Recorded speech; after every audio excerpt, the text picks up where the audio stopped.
Vous avez peut-être perdu un jour un animal cher. Eh bien, c'est ce qui s'était passé pour ses propriétaires. Et voilà que 8 ans plus tard, eh bien, ils ont retrouvé leur chat dans un autre pays. Oui, c'était inespéré. Ce chat s'appelle Mounit. 8 ans après, ils l'ont retrouvé 8 ans plus tard et pas dans le même pays parce que le fugitif a refait surface des centaines de kilomètres plus loin. En France, le petit félin britannique a été récupéré à Arpajon dans l'Essonne. Une femme l'a retrouvé, l'a confié à une association locale. L'animal est pucé, mais forcément en Grande-Bretagne. Et là, il y a une vaste opération de recherche qui est lancée pour retrouver ses propriétaires. Ils finissent par le retrouver. Alors bien sûr, le chat, 8 ans plus tard, il n'est pas en très très bon état. Il n'a plus de dents, il est malade, un peu amaigri. Il a fallu le soigner plusieurs mois avant de pouvoir le laisser rentrer chez lui. Il y a même une collecte de fonds en ligne qui a été lancée pour remercier la dame et l'association qui l'ont retrouvé. Mais je vous rassure, Moon Unit va très bien aujourd'hui. Il est avec ses propriétaires. Alors ça, c'était au rayon des objets ou des animaux trouvés, si j'ose dire. On va s'intéresser, nous, aux objets confisqués à Lyon, Charles. À l'aéroport, plus précisément de Lyon, vous savez, quand vous passez les portiques de sécurité au moment d'embarquer dans l'avion, ça arrive qu'on vous confisque, je sais pas, votre plus beau couteau suisse, un flacon de parfum par exemple, vous avez, je sais pas, des outils sur vous, tout cela c'est confisqué, mesure de sécurité.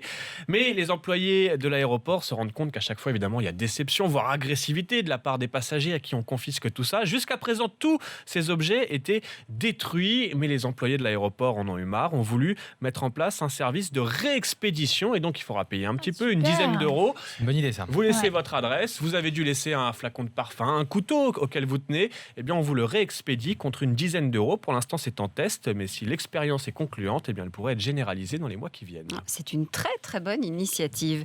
Un éleveur de poules avait lui lancé un SOS. Eh bien il a été sauvé, Bart, grâce au financement participatif. Ouais, c'est une très belle histoire pour Noël Steph. D'ailleurs, il revient toujours pas de cette générosité. Il a pu récupérer 1500 poules. Qu'est-ce qui lui est arrivé en février dernier? En fait, tout son élevage a été abattu parce que il y a des salmonelles qui sont retrouvées dans son exploitation. Et l'éleveur s'est pas laissé abattre, donc il a lancé cette idée de financement participatif. Le principe était simple: 10 euros, vous parrainez une poule. En échange, les donateurs avaient droit à des victuailles. Et l'opération a donc extrêmement bien marché. Il y a même des dons du monde entier qui sont venus, du Canada, de la Suisse.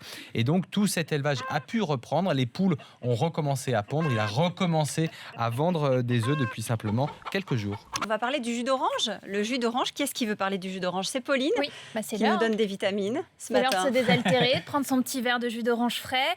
Pas de chance, il va vous coûter plus cher. En tout cas, il devrait vous coûter plus cher, entre 10 et 15 centimes de plus le litre. Les cours ont déjà augmenté cette année de plus de 30%. Et la profession veut répercuter cette hausse en caisse. Alors, il y a une raison principale, une bactérie. Elle s'appelle dragon jaune. Ce sont des insectes qui ralentissent la progression de la sève de l'oranger. Résultat, la production qui est exportée sous forme de concentré congelé n'a jamais été aussi basse depuis 1990. Les deux principaux producteurs sont le Brésil et la Floride pour le jus. Sinon, c'est l'Espagne, le Maroc et la Tunisie pour les oranges en entier. Au Brésil, la météo aussi est en cause. Pas mal d'intempéries qui ont affecté la floraison des arbres. Au total, on déplore une baisse de la production de 20% cette année. Et les Brésiliens, du coup, délaissent la culture de l'orange au profit du soja ou de la canne à sucre, moins touchés par l'épidémie. Le surpoids, alors ça c'est une sacrée nouvelle, le surpoids fait vieillir le cerveau. Oui, on savait déjà que le surpoids, l'obésité pouvaient favoriser les maladies cardiovasculaires, le diabète, l'hypertension. Mais le surpoids, l'obésité font aussi vieillir le cerveau plus vite. Alors c'est naturel, notre cerveau a tendance à rétrécir avec l'âge, ça c'est le cas pour tout le monde. Mais plus on est en surpoids, plus notre cerveau va se rétrécir plus vite. C'est le constat des chercheurs britanniques. Alors ils ont tout simplement pris des cobayes en surpoids et ceux qui sont en bonne santé, si j'ose dire. Et évidemment, plus on a de surpoids, plus notre cerveau rétrécit. Des chercheurs qui rappellent que pour éviter le vieillissement prématuré du cerveau, eh bien on peut manger, mais certains aliments seulement, la fraise, la myrtille, les antioxydants. Donc à manger, mais avec modération. Évidemment. Les scientifiques, Bart, se mobilisent pour sauver les grands mammifères. Ouais, il lance un grand appel, 43 scientifiques du monde entier qui lancent un appel pour sauver ces grands animaux. 60% de la mégafaune est menacée, que ce soit les herbivores ou les carnivores. Tiens, par exemple, un éléphant est braconné toutes les 15 minutes dans le monde. C'est ce qu'explique l'un des signataires de l'appel. Tous ces grands animaux font face à deux problèmes, le braconnage donc, mais aussi la destruction de leur habitat par nous, les humains.